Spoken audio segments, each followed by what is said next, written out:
तुम्ही पहिले मोदक बघा का वाटतंय ना आता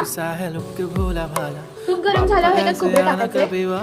ते छान एकदम गोल्डन असतो ना पण थोडंसं त्यामध्ये पाण्याचा अंश कमी झाला ना तोपर्यंत भाजून घ्यायचं खोबरं असं भाजून झाल्यानंतर त्याच्यामध्ये टाकायचं आपल्याला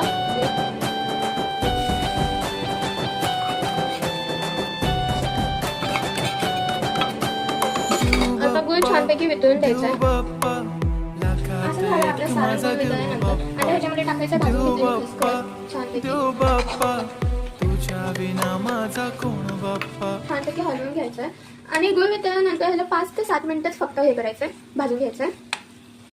त्याच्यामध्ये टाकायचं आपल्याला 1 वाटी पाणी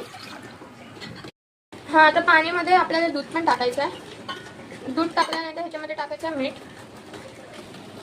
आणि चकाकी येण्यासाठी तेल टाकायचं 1 टीस्पून उकळी आल्यानंतर ह्यात टाकायचं आपल्याला तांदळाचं पीठ जे की आपण 1 वाटी घेतलंय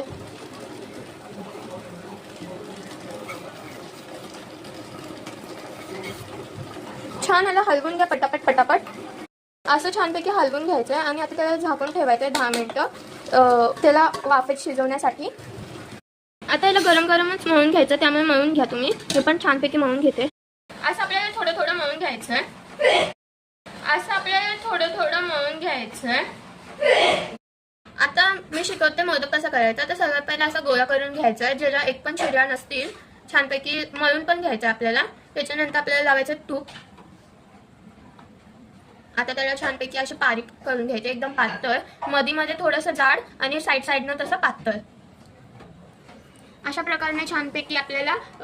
पारी बनवून घ्यायचे त्याच्यानंतर मस्त कळ्या पाडून घ्यायच्या सगळीकडनं असं खालीपर्यंत जवळ कळ्या जेवढं होऊ शकेल तेवढं अशा छानपैकी कळी पाडून घेतल्यानंतर त्यात टाकायचं आपल्याला सारण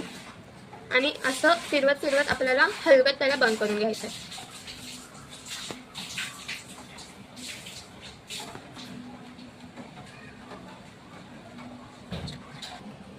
आपला मोदक तयार आहे असेच आपल्याला सगळे करून घ्यायचे आहेत असं त्याला गरम करायचं वाफेवर आणि इकडं आपले मोदक जे आहेत ना एक करून त्याच्यावर ठेवायचे आहेत सगळे त्या मोदकांना आपण केसर पण लावून घेतलंय छानपैकी आता ह्याला शिजवायचं आहे 8 ते 10 मिनिटं मॅक्सिमम जास्त भाजल्यावर त्याला